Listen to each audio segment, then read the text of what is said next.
Capacitor எப்படி மாட்டுறோன்னு சொல்லிட்டு சொல்லிக் கொடுத்தாங்க. நெக்ஸ்ட்டு வந்து புது ஃபேன் வாங்கினா அதை வந்து நம்ம எப்படி மாட்டுறது அப்படின்னு சொல்லிட்டு சொல்லிக் கொடுத்தாங்க. நெக்ஸ்ட்டு பல்பு மாட்டுறது, அப்புறம் பவர் கனெக்ஷன் பண்ணுறது அதை பற்றி சொல்லிக் கொடுத்தாங்க.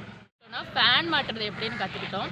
இது வரைக்கும் நாங்கள் எலக்ட்ரிஷியனை கூப்பிட்டு தான் ஃபேன் மாட்டினோம். ஆனால் இன்றைக்கி நாங்களே வந்து எப்படி ஃபேன் மாட்டுறதுன்னு கற்றுக்கிட்டோம். அது எங்களுக்கு ரொம்பவே யூஸ்ஃபுல்லாக இருந்துச்சு.